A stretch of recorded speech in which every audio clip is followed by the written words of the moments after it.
Welcome to our next clip, Humans at Risk.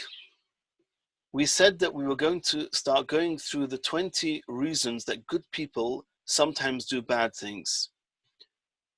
In today's clip, we're going to go through the first 3 of them.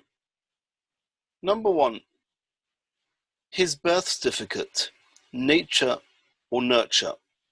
The Gemoro says in Shabbos, Daf Kuf Nun Vav Amud Beis, that the exact hour a person was born, which is associated to a particular mazel, things that we know about but don't really understand, very much influence some of his midos, some of his tendencies, and these are out of his control. For example, the Gemara says if somebody is born in the mazel of Maadim, which is very red, which represents blood, this person will have a thirst for blood, and it's part of his nature, nothing to do with his nurture. It's to do with the hour he was born. Now, such a person, he's going to be thirsty for blood.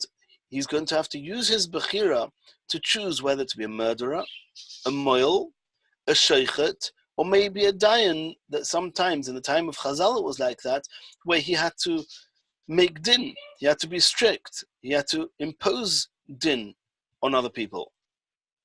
So when you see somebody who's got this thirst for blood and is hurting people, then he made a bad choice. But is that tendency, is that thirst for blood, is that his fault? Or was it to do with when he was born and he's just not managing to direct it in the right way? The Gemoro continues to the next point on the next Amud, Daf Kuf Nun Vav Amud Aleph, the previous Amud, the day a child is born. For example, if a child is born on Monday, the Gemara says, he is going to be a ka'asan. He's going to be somebody who's got a tendency to anger, frustrations. So if you see an angry child, and we're going to learn more about what anger and frustration does to a person's ability to be able to make good choices. But if this person is angry and frustrated, of course, ideally he has to challenge this anger and frustration against the HAR and against the Leshem, and not to become an angry person, which is a bad midah. But somebody who's born with this trait and is not managing to channel it to the right places, can we really hold it against him? If you see this angry, frustrated teenager, before judging him negatively, you realize he might have been born with anger and frustration just because he was born on a Monday. And we have to help him channel that.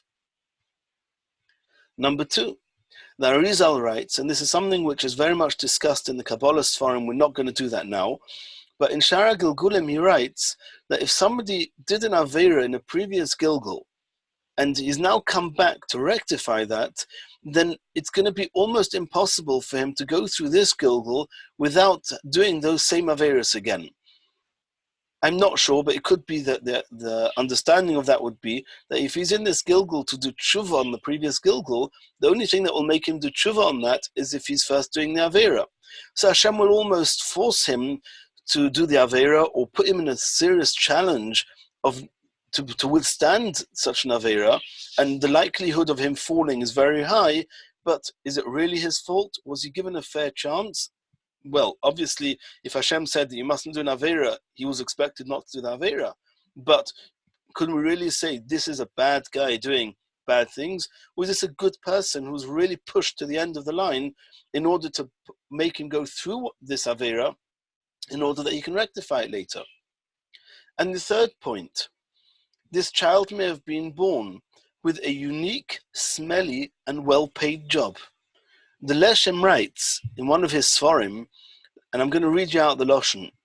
V'zeu gam kein soid kol ha'yeridos v'katnos asher oivrim b'chol eis al kol adam.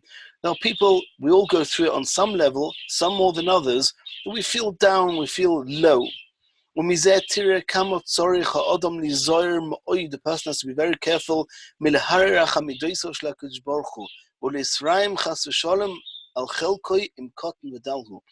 Don't complain against Hashem when you see that how in what challenge you are.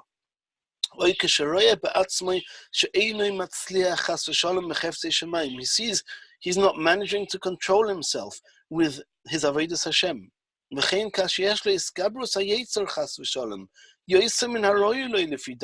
if he sees the HAR is just too strong for him. He seems not to be able to manage to fight it. A person does not know what his unique job is to do in this world. There are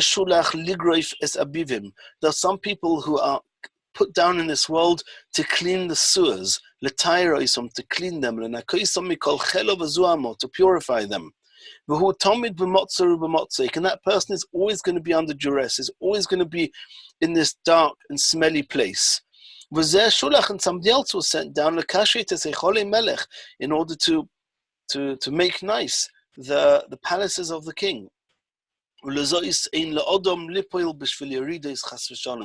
person has yeridos, don't worry, don't feel down. He should try and strengthen himself. Just be silent and accept. And at the end of the day, in the Olam Emes, this person is doing his job no less than the other person is doing his job, and will get a tremendous schar for it, and maybe even more schar. In this clip, we're not going to discuss how the teenagers and people doing avairahs can actually be cleaning the sewers. It seems like they're making the sewers even more dirty. Okay, that's in a different clip. But let's remember, the hour he was born, the day he was born, a previous gilgul, and the job he was put in this world are extremely strong contributors to the tremendous challenges any person may have. Let's be aware of that when judging ourselves and others, and help us to at least be don lekaf zchus.